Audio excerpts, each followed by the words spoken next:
ပေးခြင်းနဲ့အကြောင်းအရာဘာလဲဆိုလို့ရှိရင်အိတ်ထဲမှာရှိတွေကိုကျမတို့က height ပေါ့နော်ခဏဖွက်ထားမယ်ပြီးတော့ရင် and height ပေါ့နော်ပြန်ပြီးတော့ဖော်မယ်အဲ့ဒါဘယ်လိုဖော်မလဲဆိုရင်ကျမအခုဆိုလို့ရှိရင်ဒီမှာရှင်းလေးနှစ်ခုကိုအချောင်လေးစိုးထားတယ်အဝါရောင်လေးနဲ့ပြီးလို့ရှိရင်အနီရောင်လေးနဲ့ပေါ့နော် okay ဟုတ်ပြီကျမကဒီအဝါရောင်ရှိလေးနဲ့အနီရောင်ရှိလေးကိုကျမ height လောက်ထားခြင်းနဲ့ဖွက်ထားခြင်းနဲ့ပေါ့နော်အဲ့ဒါဆိုရင်ကျမဖွက်ထားခြင်းနဲ့ရှိလေး height လောက်ထားခြင်းနဲ့ရှိလေးကိုတစ်ချက်ကလစ်လိုက်မယ်ပြီးတော့လို့ရှိရင် home ထဲကိုသွားလိုက်မယ်ပြီးရင် cells နဲ့ပတ်သက်တဲ့ group တွေကနေပြီးတော့ format လေးကိုတစ်ချက်နှိပ်လိုက်မယ်ပြီးတော့ရင်ကျမတို့က visibility ဆိုတဲ့ခေါင်းစဉ်ရဲ့အောက်မှာ height and height ဆိုတာလေးရှိတယ် height and height ပေါ့နော်ပြီးတော့လို့ရှိရင်ကျမတို့ကရှေ့ကိုဖွက်ထားခြင်းတာ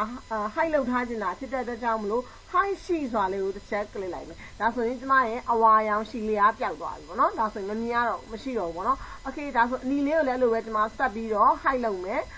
ထုံးစံတိုင်းပဲသွားမယ် home နဲ့ကိုပြီးရင် format ထဲကိုသွားမယ်ပြီးသွားလို့ရှိရင်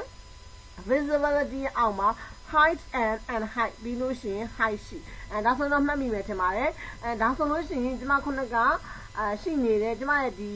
ဒီပေါ့နော် Excel file ထဲမှာရှိနေတဲ့အဝါရောင်ခြယ်ထားတဲ့ရှိလေးနဲ့အနီရောင်ခြယ်ထားတဲ့ရှိလေးကမရှိတော့ဘူးမရှိတော့ဘူးဆိုတာလုံးဝပျောက်သွားတာမျိုးမဟုတ်ဘူး height လောက်ထားတာဟုတ်ပြီဒါဆိုရင်သူများရဲ့ file ထဲမှာလည်းအဲ့ဒီလို height လောက်ထားတာလေးကို height လောက်ထားတဲ့ရှိ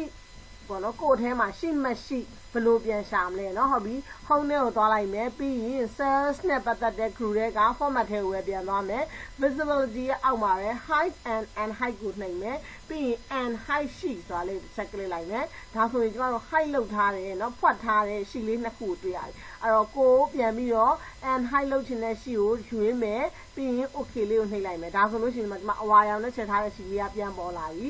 အဲ့လိုပဲနောက်ထပ်အနီရောင်နဲ့ချက်ထားတဲ့ရှိလေးကိုလည်းပြန်ပြီးတော့ခေါ်ချင်တယ်ဆိုရင် format ထဲကိုသွားမယ် height and height ကိုသွားမယ် and height ရှိကိုပဲသွားမယ်ပြီးတော့နောက်ထပ်ရှိတစ်ခုကို select လုပ်လိုက်မယ်ပြီး okay နှိပ်လိုက်မယ်ဒါဆိုတော့ကျွန်မheight လုပ်ထားတဲ့ရှိတွေအားလုံးကိုပြန်ဖော်ပြီးသွားပြီအဲ့တော့ဒီသင်ခန်းစာလေးကအနှစ်ချုပ်ပြောမယ်ဆိုလို့ရှိရင်ကို့မှာသူများမမြင်စေခြင်းရုပ်တရက်ပေါ့နော်မမြင်စေခြင်းတဲ့ရှိလေးတွေကို height လုပ်ထားလို့ရတယ်လို့မျိုးသူများ height လုပ်ထားတဲ့ရှိလေးတွေကိုလည်းပြန်ပြီးတော့ဖော်လို့ရပါတယ်ဒီနည်းနဲ့